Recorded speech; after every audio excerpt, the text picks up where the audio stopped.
Bismillah, Assalamualaikum warahmatullahi wabarakatuh. Waalaikumsalam. Selamat datang kembali di tayangan KitKat, Kang Imam tanya Kang Tisna.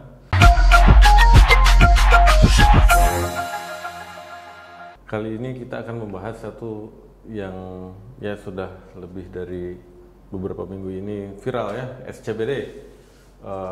Ini bukan Central Business District Sudirman Central Business District. Sudirman Central Business District, tapi Sudirman, Citayam, Bojonggede, Depok ya. Udah pada tahu lah ya itu gimana fenomenanya. Yang awalnya sih katanya itu dari satu orang aja bikin konten terus menginterview satu pasangan. Nah, yang pasangan ini kalau ditanya tuh lenggak-lenggok gitu, nggak bisa diem yang perempuan itu. Nah itu jadi mainan di TikTok gitu, di Instagram segala macam. Jadilah bawa ke sini. Jadi orang nongkrong di sana, terus catwalk di sana, artis-artis juga. Sehari yang lalu tuh malah istrinya Baim ya, Paula udah catwalk juga di sana. Gubernur Anies Baswedan bersama rekan dari luar negeri, dari Eropa ya, Ridwan Kamil sudah ke sana juga. Nah, kita pengen bedah ini dari sudut pandang ya bagaimana ini dilihat sebagai fenomena sosial, terutama dari sudut pandang Islam. Menurut Ustadz Tisna gimana? Kalau kita lihat dari sisi positifnya ya, kita melihat berarti anak-anak muda ini termasuk di Jabodetabek khususnya pinggiran Jakarta ini dalam kondisi negeri kita saat ini pasca pandemi, mungkin juga ekonomi sedang masih agak nggak jelas nih, harga minyak goreng segala macam pada naik ya. Tetapi mereka punya potensi gitu ya, punya waktu, punya energi ya, yang kemudian itu digagas dan diwujudkan dalam sebuah CFW ini ya. Citayam Fashion Week. Dan ini kan luar biasa effortnya ya. Jadi walaupun mungkin hanya naik KRL itu kan dari Citayam ke stasiun, Rata-rata bawa 30 sampai 50 ribu tuh. Jadi Citayam ke stasiun Sudirman itu ya, Duku Atas ya. Tapi di satu sisi kita bisa melihat bagaimana dari fashion yang muncul di CFW ya, jelas itu fashion yang lebih dominan, budayanya bukan budaya Islam dalam tanda kutip gitu ya. Gitu. Kalau yang perempuan misalkan pakai you can see gitu. atau yang apa tuh yang dipotong gitu segini. ya. Ya jadi Kalau saya mungkin nggak cocok. iya. Jadi dan ini fenomena seperti ini juga saya perhatikan di daerah juga udah banyak gitu. Jadi Kota-kota lainnya udah mulai. dalam artian gini, keterpengaruhan budaya Barat misalkan gitu ya ke anak-anak muda itu di daerah juga sudah cukup banyak. Jadi sekarang ini dengan adanya internet dan sebagainya, itu penetrasi budaya itu udah nggak mengenal kota besar, kota kecil. Ya. Bahkan katanya Citayam Fashion Week ini terkait dengan yang Harajuku yang ada di Tokyo ya. Ya kalau dari pelakunya sih kalau kita perhatikan kan belum pernah ada statement gitu ya. Cuma orang yang mengamati, oh ini mirip kayak Harajuku di Jepang kan gitu. Nah, jadi waktu tsunami 2004 itu saya kebetulan 2005 awalnya itu kesana jadi relawan di Aceh. Jadi waktu itu ada anak-anak sekolah itu ya. Jadi pada saat itu udah mungkin sebagian sekolah udah mulai aktif gitu. Jadi anak sekolah, kebetulan posisi saya di masjid waktu itu. Di masjid, jadi di masjid itu sebagai sentral tempat pengungsian, di sekelilingnya tuh tenda-tenda pengungsi gitu. Jadi di masjid itu pas zuhur itu ada anak sekolah bolos itu. Masuk ke masjid, terus rambutnya tuh gaya punk gitu. Oh, ada warnanya. tsunami itu ya, pas iya, 2004 itu terus. Iya, jadi 2000 tsunami kan 2004 akhir ya. Iya. Jadi saya kesana 2005 awal Januari itu. Gitu. Artinya di Aceh di ujung sana gitu ya, dengan budaya Acehnya itu penetrasi budaya itu sedemikian rupa gitu. Betul. Jadi gitu. Jadi artinya anak muda ini kalau dari sisi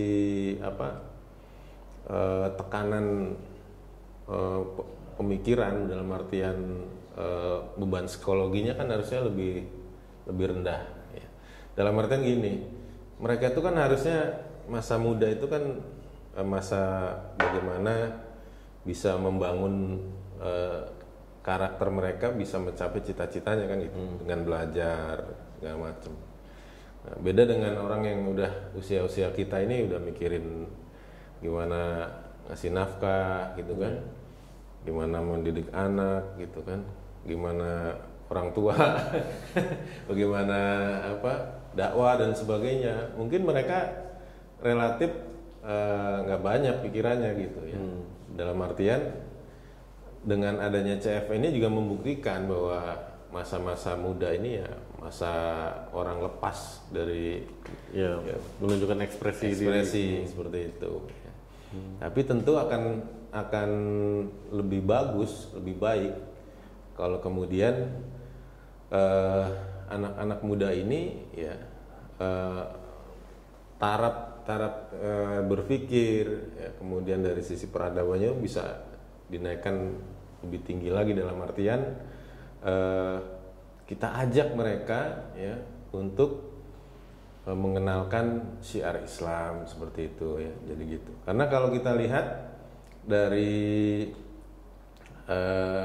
berita-berita yang berkembang ya, dari yang orang-orang yang viral itu, yang ada 4 itu ya, yang viral itu ya, si R, si J, si B, satu lagi si K itu. Nah itu itu kalau kita perhatikan dari latar belakang cerita yang berkembang, justru khawatir itu akan jadi contoh bagi anak muda yang lain. Menginspirasi yang lain. Misalkan ada salah satu yang nggak mau sekolah gitu, ya kan, nggak mau sekolah, sampai ditawarin beasiswa sama menteri, tetap nggak mau sekolah dia, tetap nolak gitu. Kenapa begitu? Karena dia lebih milih ngonten kan gitu. Ya padahal kalau dia mau berpikir lebih panjang, sekolah konten aja, ya, misalnya ke videografi. Karena kan gitu. Istilahnya desain, upload konten segala macam itu kan bisa nyambi kan gitu. Iya. Tapi ternyata enggak gitu. Jadi kita lihat di sini dalam tanda kutip budaya materialistis itu udah masuk ke tengah-tengah anak muda kita gitu. Ya kita nggak tahu sejauh mana, tapi pergaulan bebas juga tersiarkan juga seperti gonta-ganti pasangan. Iya, jadi dan fenomena ini sekarang udah mulai banyak. Jadi anak-anak usia sekolah itu lebih seneng ngamen gitu. Iya, lebih seneng ngamen, lebih semangat dia itu. Gitu. Jadi ketimbang dia sekolah gitu. Nah, bahkan orang tuanya juga seneng gitu. Jadi nggak perlu ngasih uang jajan gitu. Bahkan mungkin anaknya ngasih uang ke orang tuanya gitu kan. Padahal ini adalah masa-masa mereka harusnya menimba ilmu gitu kan. Karena pada pundak mereka lah kemudian nanti keberlangsungan bangsa ini ya, generasi berikutnya itu pada pundak generasi muda. Nah kalau generasi mudanya dari sisi intelektualitasnya, berpikirnya lebih ke cuan gitu kan, rada gawat juga gitu. Gitu. Jadi itu yang kita bisa lihat salah satunya. Jadi lebih milih nyari duit ya ketimbang sekolah gitu. Menurut Ustadz nih, misalnya ada sekelompok komunitas hijrah lah gitu ya, boleh apa nggak boleh dia tunggangin tempat itu, datang sama teman-temannya berpakaian lengkap hijab yang syar'i atau pokoknya pakaiannya syar'i gitu, terus jalan di situ dan angkat tunggangin momennya. Mereka bisa bikin konten di sana tapi dengan warna yang islami. Seperti apa menurut Ustadz itu? Ya, atau bikin tempat lain? ya mungkin kalau bahasa tunggangi itu kayaknya ini banget ya, rada negatif. Ada konotasinya ya. Konotasi menunggangi. Jadi kesannya ini yang menunggangi ini kan nggak bagus gitu dia. Jadi kesannya ingin ya pansos lah pansos.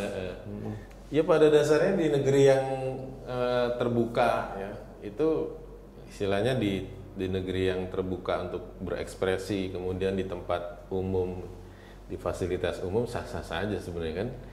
Artinya cuma jika kemudian khawatir ya tadi seolah-olah ada bahasa menunggangi, itu kan rada ngeri juga tuh. Iya, supaya gimana caranya momen ini jadi siar ya, ada siarnya gitu. Ya intinya selama itu mengikuti aturan yang syar'i, kemudian adab-adab yang syar'i itu diperhatikan ya. Kalau kemudian misalkan di CFW itu perempuan tuh lenggak-lenggok gitu ya, ya tentu bagi seorang muslimah ya nggak boleh begitu gitu. Iya nggak boleh gitu. Jadi catwalknya ini aja. Biasa aja, nggak usah kayak Pragawati gitu ya. Ya kalau menurut saya lebih aman ya pada dasarnya kan kalau kita lihat di CFW itu ya, dari misalkan video yang beredar di reel mungkin di TikTok tuh ya, mungkin dari misalkan 60 detik gitu ya, paling yang video catwalk tuh paling hanya berapa detik. Artinya itu nggak terlalu signifikan gitu. Yang lebih signifikan dominan itu kan pakaian mereka dalam kondisi mereka jalan di jalanan seputaran SCBD itu gitu kan. Jadi ini menghayalnya kita nih Kang Imam ya. Jadi kalaupun misalkan di situ ada komunitas hijrah masuk situ ya cukup dia berada di sekitar jalanan itu dengan ekspresi mereka dengan baju-baju Islami, atau itu udah bikin sebuah warna baru sebuah galeri gitu kan. Jadi tidak perlu harus catwalkan gitu loh. Atau gini bikin booth ya, meja satu kursi dua, konsultasi hijrah gitu ya misalnya. Jadi saya rasa tidak harus kemudian di copy paste catwalkan gitu. Jadi mereka bisa ada di sepanjang jalan itu dengan ekspresi yang Islami, itu udah jadi sebuah siapa tahu desainer baju muslim turun.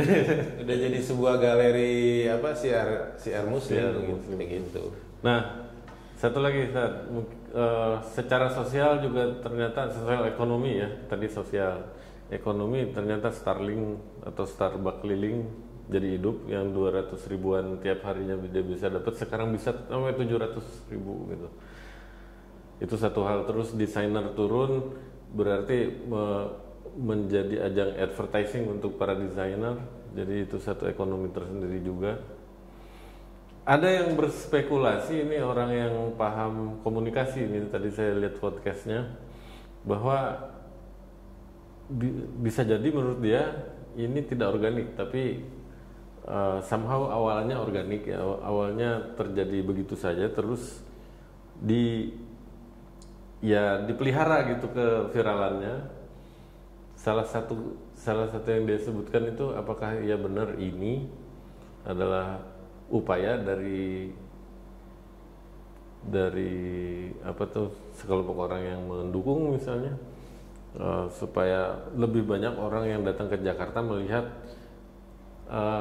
hasil karyanya Pak Anies merubah Jakarta, supaya orang lebih banyak yang yang ngelihat Jakarta gitu kan pas turun dari daerah tempat nongkrong itu kan adalah berdekatan sekali dengan stasiun tempat turun di dukuh atas. Menurut Ustadz gimana kalau dikaitkan ke sana?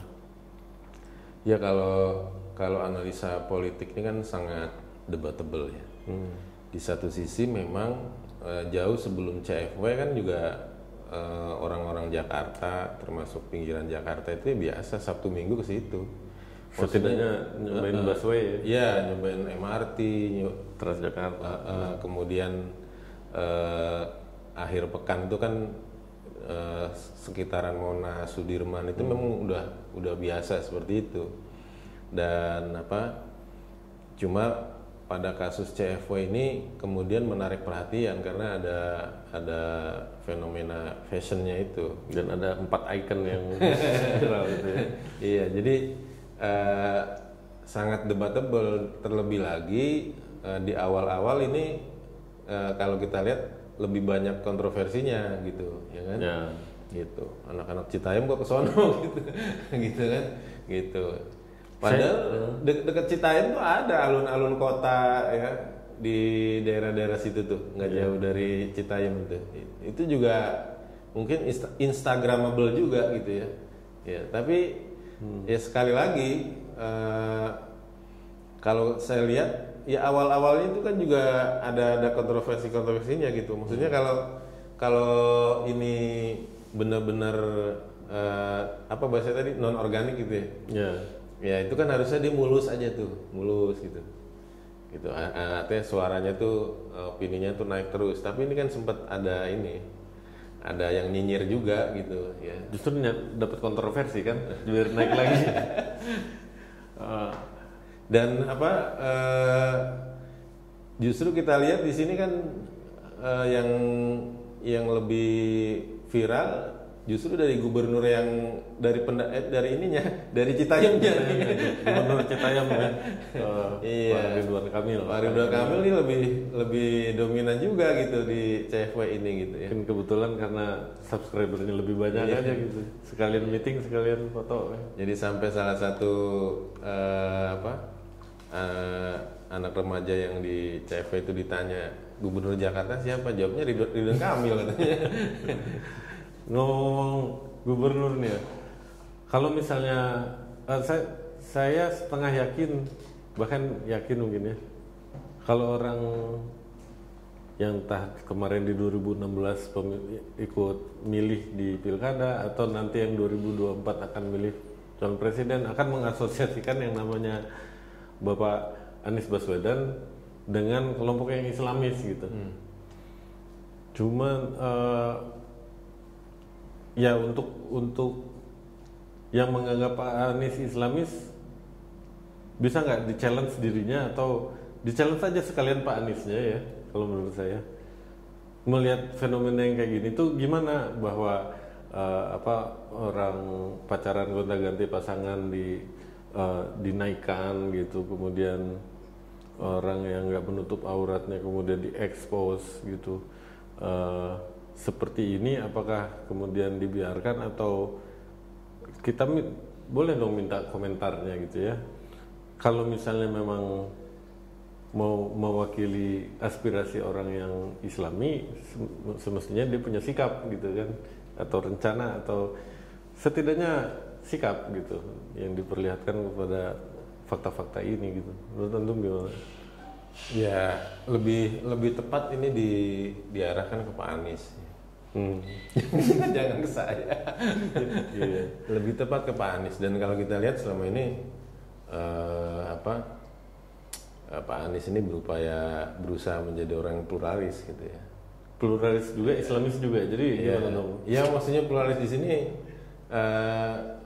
ke semua ini ya, semua golongan. Ya.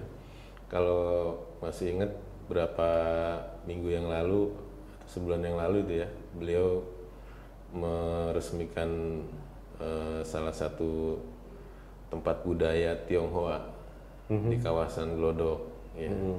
Kemudian juga kemarin juga sempat ramai masalah penggantian nama jalan-jalan di ibu kota dengan toko-toko Betawi gitu kan ya. gitu.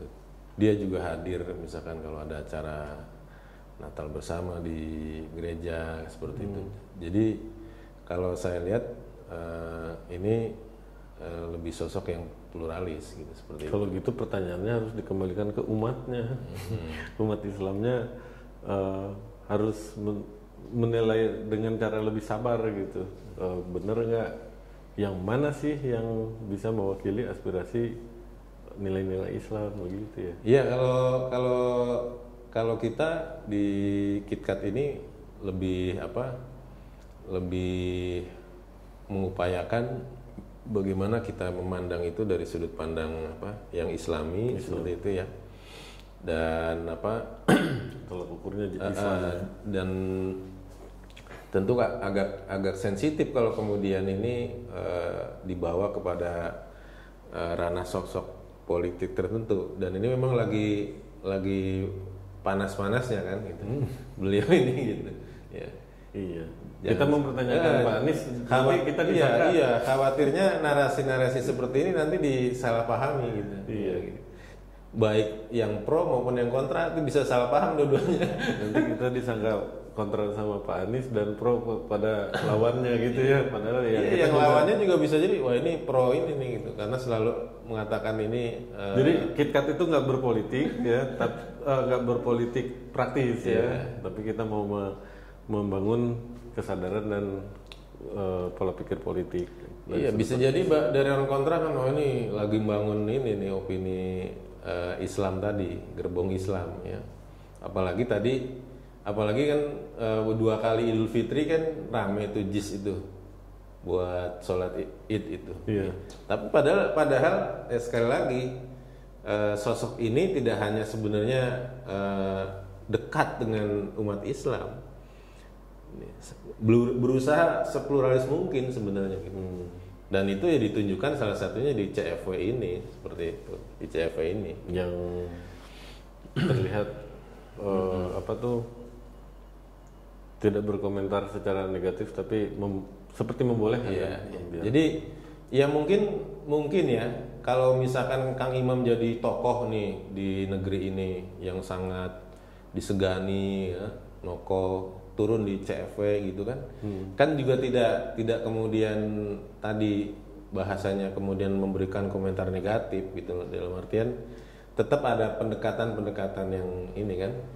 Yang sesoft mungkin agar anak-anak muda yang penuh idealismenya ini bisa diarahkan, bisa dinasehati dengan cara yang baik gitu kan. Kayak gitu. Biasanya anak muda kalau tadi seorang tokoh datang kemudian langsung kasih komentar negatif itu bukannya nunduk malah nyolot nantinya. Iya. So kita juga pengen sampaikan bahwa Islam itu kan tidak menghambat atau tidak menjadi tembok terhadap sesuatu yang ingin berkembang atau kreativitas ya. Tapi Islam itu menyalurkan seperti ya kebutuhan biologis, penyaluran dalam Islam menikah gitu kan. Bako atau saya pengen jadi orang hebat itu penyalurannya dalam Islam kan berarti ya dia bisa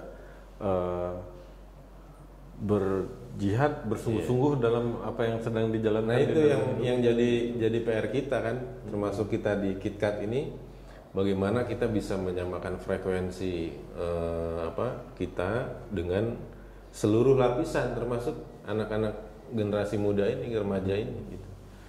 Kalau kebetulan mungkin kita selama ini ikut dalam sebuah komunitas yang Islami gitu kan. Kemudian melihat remaja-remaja ini kan sangat kontras gitu ya. Jadi tetapi kalau kita lihat pada masa Nabi ya, Nabi juga sangat bijak gitu menyikapi hal-hal seperti itu. Dalam hadis itu kan Nabi pernah ditanya seseorang, ya Nabi izinkan saya berzina gitu. Nah gitu. Kalau Kang Imam gitu ada ada tetangganya gitu. Pak, saya pengen kumpul-kumpul Pak, jadi Pak RT gitu. Saya ke Pak RW. Iya kan, artinya bayangin tuh kan, jadi Nabi dengan sosok seperti itu gitu kan udah terbangun masyarakat Islami di Madinah, kemudian ada orang nanyanya segitu ekstrimnya gitu kan. Izinkan saya berzina ya Rasul gitu. Sampai seingat saya ada hadisnya sampai 3 kali Nabi mendiamkan tuh, nggak langsung jawab. Kemudian Nabi bertanya balik kepada si pemuda itu, apakah kamu senang kalau melihat ibu kamu berzina gitu? Apa kamu senang kalau lihat saudara perempuan kamu dizinai kan gitu? Jadi menghentak pemikiran orang yang bertanya tadi gitu. Gitu. Sehingga kemudian dia tidak mau untuk berzina gitu, seperti itu. Nah, mungkin itu yang kita juga di KitKat ingin coba soroti di CFW ini. Kita tidak ingin istilahnya menghukumi lah gitu ya, menghakimi kan. Sekarang ini banyak orang-orang baper nih gitu. Kalau kita langsung bilang ini batil kalau macam gawat. Ya. Tapi intinya sekali lagi tadi bagaimana CFW ini menunjukkan adanya potensi, adanya gairah generasi muda, tapi akan lebih bagus kalau ini dibawa ke siar Islam ya. Ya, yang kedua tadi tokoh-tokohnya yang viral ini juga akan lebih bagus kalau kemudian juga berkepribadian Islam gitu. Tapi kalau kemudian nggak mau sekolah, sampai ditawarin beasiswa nggak mau, kemudian yang perempuan kabur dari rumah, padahal perempuan gitu kan, kabur dari rumah, sampai difasilitasi juga sama gubernur itu supaya balik lagi ke rumahnya gitu. Nah ini kan khawatir ya tadi nanti perempuan-perempuan generasi remaja putri gitu kan, selek dikit sama orang tuanya kabur gitu kan. Nah, ini kan gawat gitu. Selek dikit datang ke gubernur ntar dia punya duit dari konten, bisa punya bayar kos sendiri kan, ini ngeri gitu. Ya. Gitu. Oke. Jadi demikian ya, Ustaz, mungkin sudah setengah jam nggak kerasa. So ini adalah kita tetap apresiasi bentuk ekspresi dari pemuda ya, memang orang remaja faktanya memang seperti itu, udah kodratnya ya, ingin mengekspresikan dirinya, namun kita endorse untuk lebih menyalurkannya dengan cara yang Islam, seperti itu. Baik, Dan, kita tutup, sampai ketemu di KitKat episode selanjutnya. Assalamualaikum warahmatullahi wabarakatuh. Waalaikumsalam warahmatullahi wabarakatuh.